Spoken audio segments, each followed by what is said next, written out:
කොහොමද මං අද ඔයාලගෙන් කවදාවත් මේ වගේ උදව්වක් මං ඉල්ලලා නැහැ. ඔයාලා දන්නවනේ මං හැමෝටම අනිත් අයට උදව් කරා මිසක් මම උදව්වක් ඉල්ලලා නැහැ. මේ මගේ කවුරුවත් නෙමෙයි නමුත් ශ්‍රී ලාංකිකයෙක්. ඒ නිසා මම මෙන්න මේ උදව්ව ඔයාලගෙන් ඉල්ලන්නේ. මෙයා දැන් අසනීප වෙලා ඇවිල්ලා ඉන්නවා රෂීද් හොස්පිටල් එකේ වෝඩ් නම්බර් 19 3D ඇඳේ ඉන්නේ. ඒවල හැමෝම දන්නවා. මෙයා යන්න කලින් මට නංගි කෙනෙක් විස්තර ඇහුවා මෙහෙම ලෙඩෙක් ඉන්නවා කොහොමද එයාපෝට් එකෙන් අරන් යන්න පුළුවන්ද කියලා. ඉතින් මං ඇත්තට දන්නේ නැහැ. ඊට පස්සේ මං කිව්වා මේ විදියට කෙනෙක් අල්ලලා යන්න පුළුවන් කියලා. ඊයේ ඒ නංගි හදිසියෙ මැසේජ් එකක් දාලා කිව්වා අක්කේ ඒ අක්කට යන්න බැරි වුණා.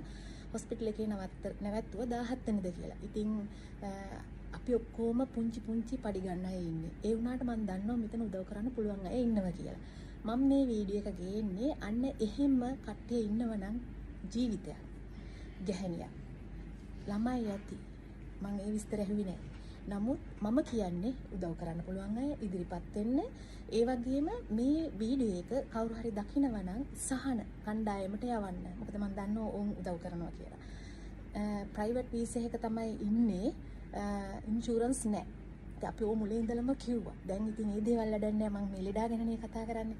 ඒ නිසා ඒ වගේම මෙයාට ඔපරේෂන් එක කරන්න ඩිරාම් 8000ක් විතර යනවා. ඔපරේෂන් බිල විතරක්. ඉතින් ඒකයි මම මේ වීඩියෝ එක ගේන්නේ. විකුණම් කන්න නෙවෙයි. ඒක හොඳට මතක තියාගන්න ජීවිතයක පණ රකින්නයි මම ඉල්ලන්නේ. වෙන දෙයක් නෙවෙයි. අපිට පුළුවන් නම් අපි පුළුවන් දේ කරනවා. මට පුළුවන් දේ තමයි මම මේකෙන් කරන්නේ. අනිවාර්යෙන් ඔයාලා උදව්වක් කරන්න. මං මය වෙනුවෙන් මෙතන කෙනෙක් ඉන්නවා ළඟ මං එයාගේ විස්තර ඔයාට දෙන්නම්. එතකොට ඔයාලට පුළුවන් එයා කන්ටැක්ට් කරගෙන ඔයාලා කරන උදව් මේ ඉන්නේ නංගි. මෙයා තමයි මයව බලාගන්නේ ඔක්කොම කරන්නේ මයගේ සාත්තු සේවය ඔක්කොම කරන්නේ මේ නංගි. එතකොට මම මේ නංගිගේ විස්තර දෙන්නම්. ඔයාලට පුළුවන් මේ නංගිව කන්ටැක්ට් කරගෙන ඒ උදව්ව කරන්න. ඒක ඩිරාම් 20ක් 30ක් පුළුවන් අපිට බැරි කමක් නැහැ. හිතුවොත් ඒ හින්දා මං අන්න ඒ ඉල්ලීම කරන්නයි අද මම මේ හොයාගෙන ආවේ. මමයි තිලකක්කයි අපි හොයන් ආවේ. ඇත්තටම දන්නේ නැහැ මේ පළවෙනි වතාවට මං ආවේ මේ හොස්පිටල් එකට. ඉතින් අපේ එම්බසියට දැනුවත් කරන්න පුළුවන් නම් දැනුවත් කරන්න ඇවිල්ලා චුට්ටක් බලන්න කියලා. මොකද අපි වෙනුවෙන් එයාලා ඉන්නේ. ඒ ටික තමයි මට කියන්න ඕනුනේ. මම වැඩි විස්තර මං ඔයාලට දෙන්නම් මේ නංගිගේ විස්තරත් අරගෙන. එහෙනම් මතකයිනේ රෂීද් හොස්පිටල් එකේ ඉන්නේ.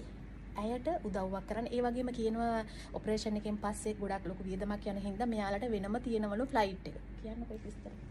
වෙනම ෆ්ලයිට් එකක් තියෙනවා. ඒ ෆ්ලයිට් එක ඔක්සිජන් එකයි මෙයාට ඇඳකුයි ડોක්ටර් කෙනෙකුයි එහෙම තියෙනවා කියලා කියනවා. මට ඒක පුළුවන් නම් හදලා දෙන්න. ඔයාගලලාගෙන් ගොඩාක් ඉල්ලන්නේ. මොකද ඒ දැන් ඉන්නවනේ මෙහි තියන් ඉන්න තවත් ප්‍රශ්න බිල වැඩි වෙන එක හැමෝම දන්නවා. ඒ නිසා පුංචි එක ඩිරම්